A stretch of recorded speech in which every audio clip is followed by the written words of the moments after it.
जी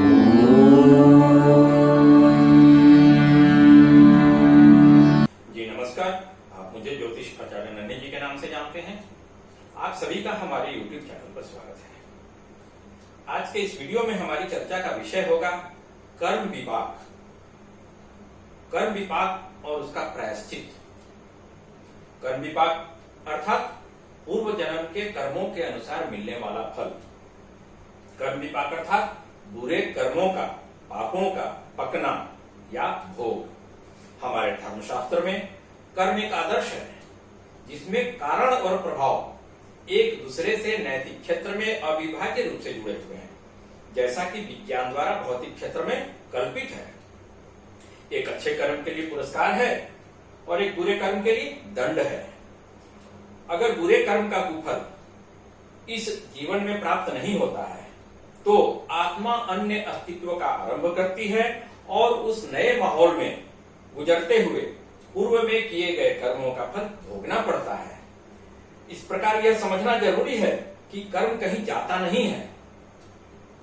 व्यक्ति को अपने पूर्व में किए गए कर्मों के परिणाम सुख या दुख के रूप में भोगने ही पड़ते हैं।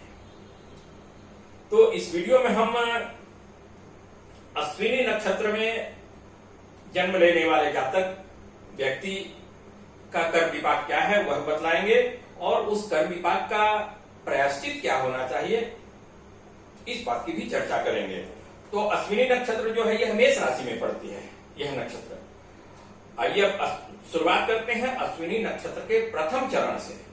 तो आप अश्विनी नक्षत्र के प्रथम चरण में जन्म लेने वाले जातक, आपने पूर्व जन्म में धन और स्वर्ण के लालच में आकर किसी के साथ घात किया है। इतना ही नहीं, पूर्व जन्म में आपने हठ से किसी कन्या के साथ गमन भी किया है।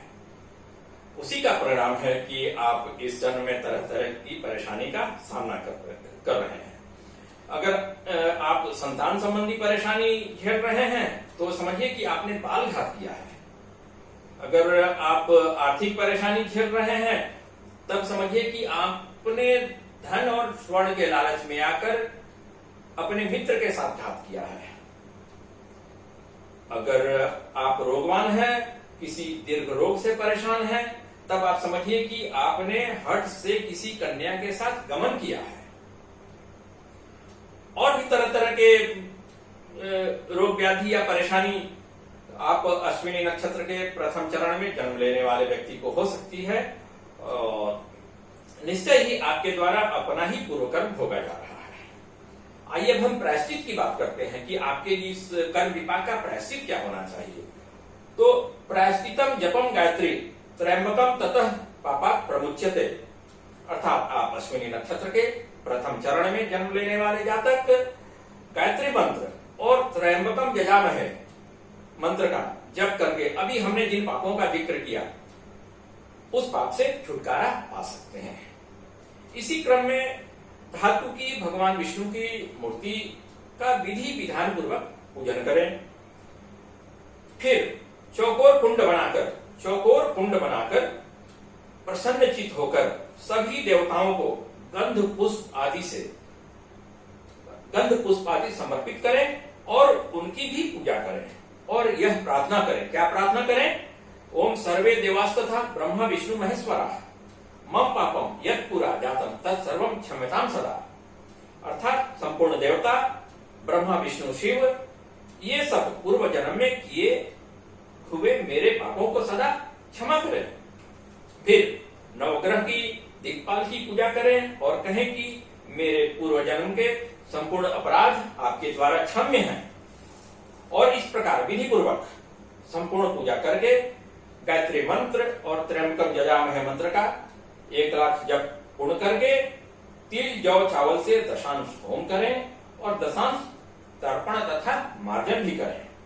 फिर विधि पूर्वक ब्राह्मण को भोजन करवाकर भोजन के अंत में यथाशक्ति दान और दक्षिणा दें और अलंकृत की हुई भगवान विष्णु की प्रतिमा को ब्राह्मण को दे दिया जाए। ऐसा करने से अवश्य आपकी संतान संबंधी परेशानी दूर होगी, आपकी शारीरिक परेशानी दूर होगी और आपकी आर्थिक परेशानी भी दूर होगी। आपके पूर्व जन्म के पाप का नाश होगा, शुद्धि होगी, इसमें संदेह नहीं है। आइए अब हम अश्विनी नक्षत्र के दूसरे चरण में जन्म लेने वाले जातक का कर्म विपाक क्या है वह जाने और उसका प्रायश्चित क्या होना चाहिए यह भी जानेंगे। तो अब आप अश्विनी नक्षत्र के दूसरे चरण में जन्म लेने वाले जातक, पूर्व के जन्म में आपके हाथ से अपने परिवार के ही किसी सदस्य के साथ घात हुआ है। आपके हाथ से पूर्व के जन्म में आपके हाथ से अपने परिवार के ही किसी सदस्य के साथ घात हुआ है। इतना ही नहीं, अपने पूर्व के जन्म में आपने दूसरे की विवाहिता के साथ गमन भी किया है। निश्चय ही आपके द्वारा अपना ही पूर्व कर्म इस जन्म में भोगा जा रहा है। परिवार के ही सदस्य के साथ घात करने के कारण आप संतान संबंधी परेशानी से जूझ रहे हैं या संतान संबंधी परेशानी आपको हो सकती है। अगर आप किसी रोग व्याधि से परेशान हैं, तब समझिए कि पूर्व किसी जन्म में आपने दूसरे की विवाहिता के साथ गमन किया है। अगर आप आर्थिक परेशानी झेल रहे हैं, तब समझ लीजिए कि आपने पूर्व जन्म में किसी दूसरे की वस्तु या धन का हरण किया है और यह उसी का परिणाम है कि आप आर्थिक परेशानी से जूझ रहे हैं। और भी बहुत तरह की परेशानी और रोग व्याधि आप अश्विनी नक्षत्र के दूसरे चरण में जन्म लेने वाले जातक को हो सकती है। इसलिए निश्चय ही आपके द्वारा अपना ही पूर्व कर्म भोगा जा रहा है। आइए अब हम प्रायश्चित की बात करते हैं कि आप अश्विनी नक्षत्र के दूसरे चरण में जन्म लेने वाले व्यक्ति का, जातक का के कर्म विपाक का प्रायश्चित क्या होना चाहिए यह भी जानेंगे। तो आप अश्विनी नक्षत्र के दूसरे चरण में जन्म लेने वाले जातक को प्रतिदिन यत्न करके हरिवंश पुराण का पाठ करना चाहिए, श्रवण करना चाहिए, सुनना चाहिए। प्रयत्न करके गायत्री मंत्र का 1 लाख जप करवाना चाहिए और उसका दशांश ओम करवाने के बाद ब्राह्मण को भोजन करवाना चाहिए। आगे उसके बाद धातु की भगवान विष्णु की मूर्ति की विधि विधान पूर्वक पूजा करें और यह प्रार्थना करें। क्या प्रार्थना करें? ओम देव देव महादेव शंख चक्र गदाधर मम पूर्वकृतम पापम हरम त्वं धरणीधर। ओम देवों के देव महादेव, हे शंख चक्र गदाधर, हे धरणीधर, आप मेरे पूर्व जन्मकृत पापों को हरो। इस प्रकार पूजा की समाप्ति के बाद प्रतिमा को, ब्राह्मण को दान दे देवें, फिर यथाशक्ति दक्षिणा भी देवें।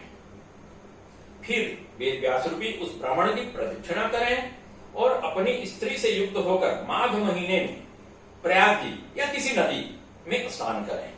ऐसा करने से अवश्य आपकी संतान संबंधी परेशानी दूर होगी और संतान का सुख मिलेगा। रोगी च मुच्यते रोगात्, अर्थात जो रोगी है उसे रोग से छुटकारा मिल जाता है, इसमें संदेह नहीं है। आइए अब हम अश्विनी नक्षत्र के तीसरे चरण में जन्म लेने वाले जातक का कर्म विपाक क्या है वह जानेंगे, फिर उसका प्रायश्चित क्या है वह भी जानेंगे। तो आप अश्विनी नक्षत्र के तीसरे चरण में जन्म लेने वाले जातक पूर्व जन्म में अपने घनिष्ठ मित्र के साथ किसी बात पर आपका विवाद हो गया और यह विवाद इतना बढ़ गया कि आपके हाथ से मित्र की हत्या हो गई। फिर चिंता से व्याकुल आपने अपने घर में ही विधि पूर्वक से अपने मित्र का कर्मकांड संस्कार कराया, लेकिन हत्या जैसे महापाप के फल के कारण आपको इस जन्म में तरह तरह की परेशानी का सामना करना पड़ रहा है। और इतना ही नहीं, आपने अपने पूर्व जन्म में गुरु के ताड़ना करने पर गुरु पर ही हाथ उठा दिया था, यह भी एक परेशानी का कारण हो सकता है। तो उस प्रायश्चित के उद्देश्य से और संतान संबंधी परेशानी से बचने के लिए क्या करना चाहिए आइए। तो उस प्रायश्चित के उद्देश्य से और संतान संबंधी परेशानी से बचने के लिए आप अश्विनी नक्षत्र के तीसरे चरण में जन्म लेने वाले जातक को नित्य हरिवंश पुराण का श्रवण करना चाहिए, पाठ करना चाहिए।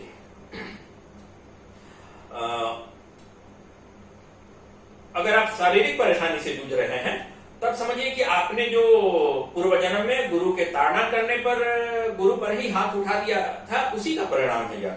तो अश्विनी नक्षत्र के तीसरे चरण में जन्म लेने वाले जातक अपने पूर्व जन्म में आपने दूसरे के घर से धन भी चुराया था, जिसका परिणाम है कि आप इस जन्म में आर्थिक परेशानी भी झेल रहे हैं या झेल सकते हैं। तो प्रायश्चित के रूप में क्या करना चाहिए आइए जानते हैं। तो प्रायश्चित के रूप में पाप से शुद्ध होने के लिए महारुद्र का जप अर्थात 121 रुद्री का पाठ करवाना चाहिए। अगर आप शारीरिक परेशानी झेल रहे हैं तब भी आप अश्विनी नक्षत्र के तीसरे चरण में जन्म लेने वाले जातक को रुद्री का पाठ करवाना चाहिए। अगर साधारण बीमारी है तब रुद्री का 11 पाठ करवाएं। अगर विशेष परेशानी है, विशेष बीमारी है, तब रुद्री का 121 पाठ करवाएं। ऐसा करने से आपके पूर्व जन्म के पाप की शुद्धि अवश्य होगी, इसमें संदेह नहीं है। आइए अब हम अश्विनी नक्षत्र के चौथे चरण में जन्म लेने वाले जातक का व्यक्ति का कर्म विपाक क्या है वह जाने और उस कर्म विपाक का प्रायश्चित क्या होना चाहिए यह भी जानेंगे। तो आप अश्विनी नक्षत्र के चतुर्थ चरण में जन्म लेने वाले जातक, पूर्व के जन्म में आप धर्म से विहीन क्षत्रिय थे। आपकी स्त्री सुंदर नेत्रों वाली थी। पूर्व जन्म में आपने दूसरे के यहाँ से वस्त्र और स्वर्ण चुराया था। आपने पूर्व जन्म में जो पाप किया था उसी का परिणाम इस समय आप भोग रहे हैं। आइए अब हम प्रायश्चित कथन करते हैं। प्रायश्चित क्या होना चाहिए वह जानते हैं। तो अगर आप संतान संबंधी परेशानी से जूझ रहे हैं तब गायत्री मंत्र का 1 लाख जप करें, आपके संपूर्ण पाप नष्ट होंगे। अगर आप स्वास्थ्य संबंधी परेशानी से जूझ रहे हैं तब 1 महीने तक, अगर आप स्वास्थ्य संबंधी परेशानी से जूझ रहे हैं तब 1 महीने तक रुद्री का पाठ करके अपने पाप का प्रायश्चित करें। अगर आप आर्थिक परेशानी से जूझ रहे हैं तब अपने पूर्व जन्म के पाप की निवृत्ति के लिए पूजा के स्थान के उत्तर भाग में एक कलश स्थापित कर उस कलश को पीले वस्त्र और पीला फूल की माला से सुशोभित करें। उसके ऊपर कांसा के पात्र में भगवान विष्णु की धातु की मूर्ति स्थापित करें। फिर पुरुष सूक्त के मंत्रों से उस भगवान विष्णु की मूर्ति का पूजन करें। अथर्ववेदी ब्राह्मण से अथर्ववेद का पाठ कराएं और फिर मैं निष्पाप हूं ऐसा कहकर वह प्रतिमा ब्राह्मण को दान दे दें। ब्राह्मण भोजन और यथाशक्ति दान के बाद ब्राह्मण को विदा करें। ऐसा करने से आपके पूर्व जन्म के पाप की शुद्धि होगी, इसमें संदेह नहीं है। तो यह हमारा कर्म विपाक और कर्म विपाक का प्रायश्चित क्या होना चाहिए। आप अश्विनी नक्षत्र के चारों चरण में जन्म लेने वाले जातक का बारी बारी से हमने जिक्र किया और फिर हम अगले वीडियो में अश्विनी के बाद भरणी नक्षत्र के बारे में बात करेंगे कि उनका कर्म विपाक क्या है और उस कर्म विपाक का प्रायश्चित क्या होना चाहिए। यह अश्विनी नक्षत्र जो है यह मेष राशि में पड़ती है। तो आप मेष राशि वाले जातक भी आप देख लीजिए कि आपका जन्म अश्विनी नक्षत्र का है, तब आप अपने ऊपर यह लागू कर सकते हैं कि अश्विनी नक्षत्र के कौन से चरण का आपका यह जन्म है। उस अनुसार अपना कर्म विपाक जाने और उस कर्म विपाक का प्रायश्चित क्या होना चाहिए वह भी जाने और उस प्रायश्चित को करें। इस वीडियो में कर्म विपाक के विषय में इतना ही। फिर हम दूसरे वीडियो में दूसरे विषय पर बात करेंगे। धन्यवाद।